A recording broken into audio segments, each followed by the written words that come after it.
Hello, welcome to the SDGs Lead, which is a series of conversations with prominent SDGs changemakers worldwide. Today, I am delighted and deeply honored to talk with Karen Melchior, a Danish lawyer and politician. She was a member of the Copenhagen Municipal Council, as well as a Danish diplomat in London. Since 2019, she is a member of the European Parliament, serving on the Legal Affairs and Women's Rights and Gender Equality Committees, as well as Special Committee on Artificial Intelligence in Digital Age. Karen, thank you so much for joining. It's a deep pleasure. Thank you very much for inviting me. Today, we will in particular discuss innovations as well as gender equality and how they're interconnected in our digital world. But first of all, I would like to ask you, you're very active in facilitating gender equality. How would you describe gender equality? What does women leadership mean for you? Gender equality for me means that we are able to do whatever we as people and persons want to do. Whichever gender that we are born with is not necessarily doesn't determine which interests we are or what talents we have. And often the gender stereotypes that society places on us makes us feel like we ought to be not good at maths or we should love playing with dolls. And this is putting limitations on what we can do as people. And I think it's really important that we both show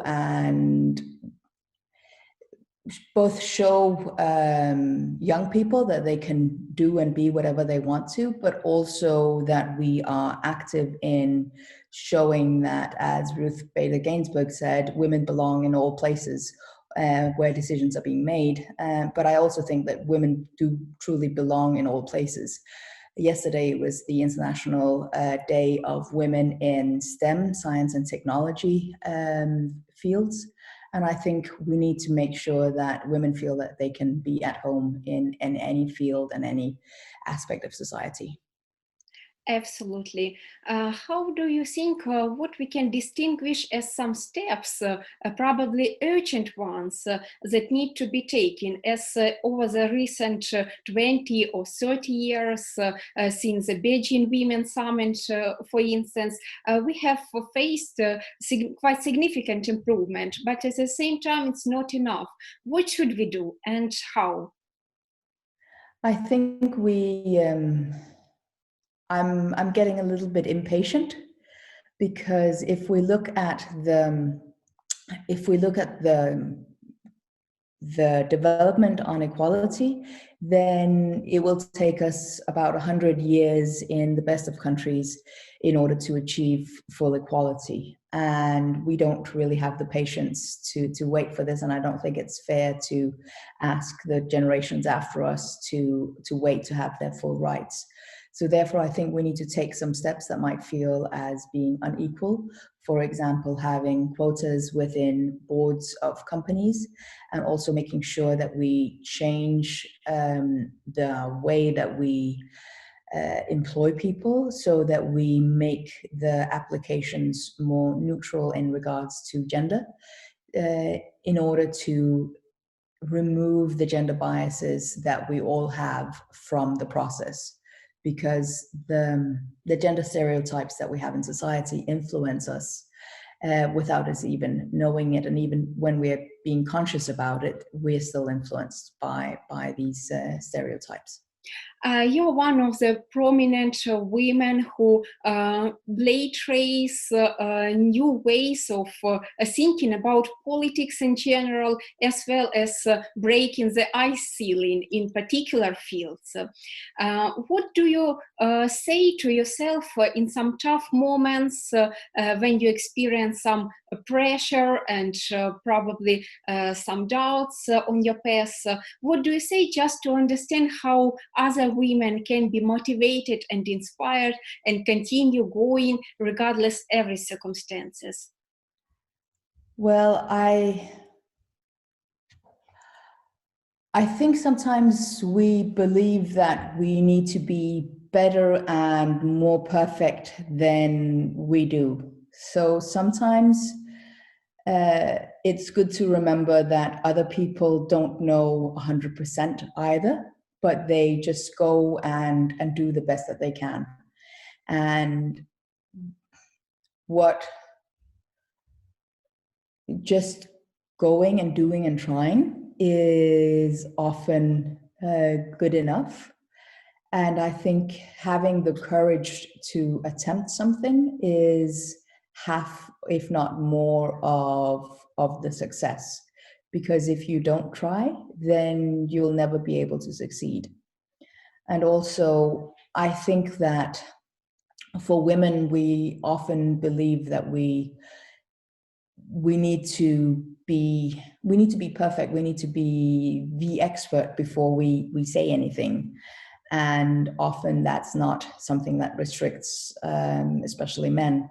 So therefore, I think we just need to go out there, even if we don't know everything, and just attempt it. And I think it's also important to remember that the more we know about something, the more we also know that we don't know anything, that we don't know everything. So most of the time, you know more than you think you do, and more than people in general know about the subject that you want to speak about. So I think just going out there and doing it is really important. Actually, wonderful formula and perfect for application, as evidently this Dunning-Kruger's effect of correlation between knowledge and actual confidence work in many cases. So just being aware of it, we can move further. The digitalization impacts various fields very drastically, and evidently it also influences the field of politics, of professional participation, and so on. What do you see as impacts of gender equality caused by digitalization? What are some negative or positive aspects? Well, I think digitization highlights the inequalities that we have in society often, and also on gender equality. And therefore, it sort of shows the differences that are already there. If we're looking at the way that our work has been changing, then remote digital work that we do now has a different impact on men and women. And that is especially true with regards to care responsibility. Often in a family, it is more the woman in a family that has a responsibility for remembering to buy milk or toilet paper, or making sure that the kids get new shoes when they're too small. And this responsibility of making sure that the house is running and the kids are okay is an unpaid labor that falls disproportionately on women. And when we then have to be working at home and trying to also perhaps homeschool the children at the same time, we really see how much of the work that we don't see falls on women. There was academic journal in the UK that said that during COVID times, they have received much less publications from female academics, because they don't have time to actually do their work, because they're too busy at home with the unpaid labor that we usually have, that is difficult to do when working at home. In another way that digitalization can make gender inequalities worse is because that the digital tools, we embed the gender inequalities and gender stereotypes in them, and then they underline and repeat these gender inequalities that already exist. It's kind of a negative spiral where we develop digital tools, and we develop them with all of the faults and the biases that we have as a person, and then they then repeat these biases. And that's also why it's so important that we have diverse teams that develop technology so that we don't see the world as only something that is for somebody that's exactly like ourselves, but that there are many people in the world that are different and have different experiences, and that the digital tools should also be adapted to them. You've mentioned a very important aspect of inclusive development of new technologies. And one of these overwhelming technologies in the future and currently also is artificial intelligence. The European Parliament adopted in October 2019 several resolutions on artificial intelligence, focusing on ethics, civil responsibility, and intellectual property. Evidently, it's very risky technology, and no one pretends that it's not risky. But what are the premises of trustworthy artificial intelligence, and what are the roles of women, youth, people with disabilities, minorities, and indigenous people also? I think it's important to remember that in these years, artificial intelligence has become quite a buzzword, but a lot of the time we use artificial intelligence to discuss something that is not really artificial intelligence, but is either computer code or an advanced form of statistics. So we really need to distinguish when artificial intelligence is really high risk and when it is just calculations that are done more quickly. And so, for example, data mining and statistics is not necessarily high risk. And also, even in fields that are high risk and use image recognition, it's not necessarily high risk, and therefore we need to make sure that what we're regulating is the right thing so that we don't block innovation. But also we need to look at the way that artificial intelligence is being developed, because artificial intelligence is often, artificial intelligence is trained on data, and you need very large data sets to train the artificial intelligence on so that they can learn from the data that you provide to them.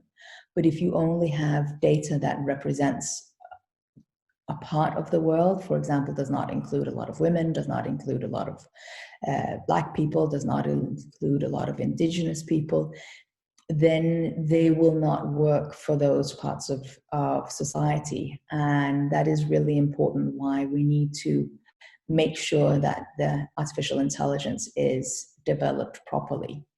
Because if we are presented with a solution by technology, then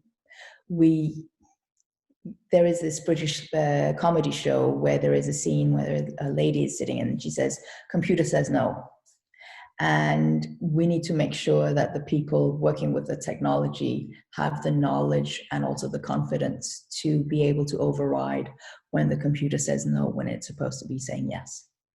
So it's about ethics and including as much stakeholders as possible in order not to just copy these biases existing in our current world and society. One of the probably key obstacles to innovations, and not speaking about disruptive innovations, but just regular ones, is access to internet.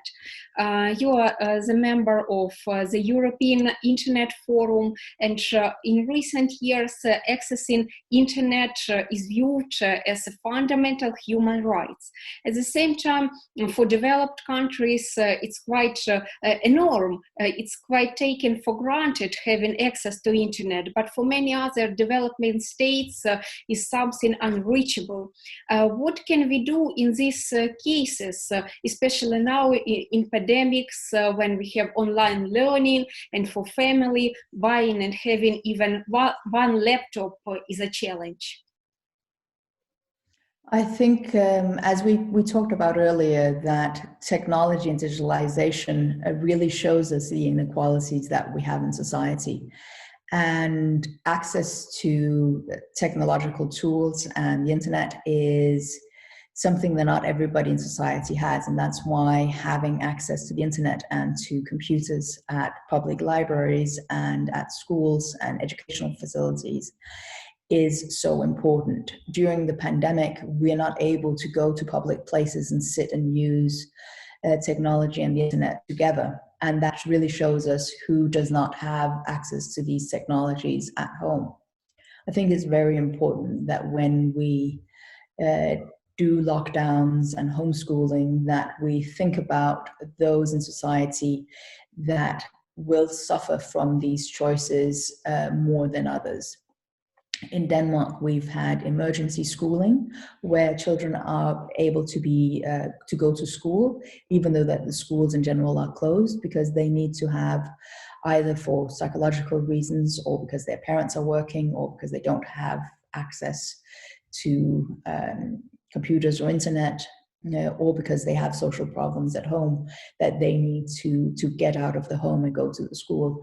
And I think this is important when we have a pandemic, when we have a lockdown, that we think about the fact that it doesn't affect every bit of society in the same way, that there are inequalities that will be exacerbated by such a lockdown.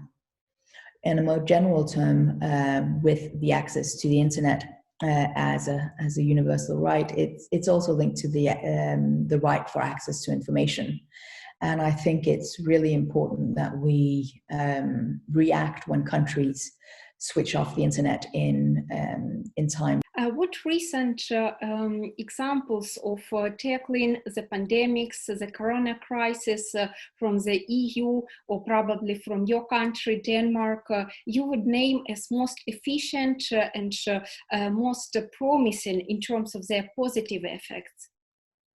Well, I think it's actually quite promising that we in the European Union have come together, even though it's been a little bit difficult, to tackle this crisis together.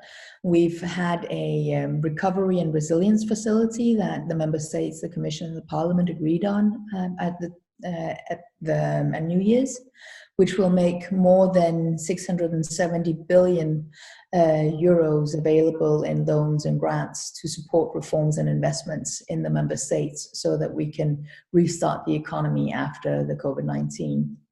And also this is linked to making sure that the European Union and the projects there, they get money directly from their own resources rather than having to go through the member states.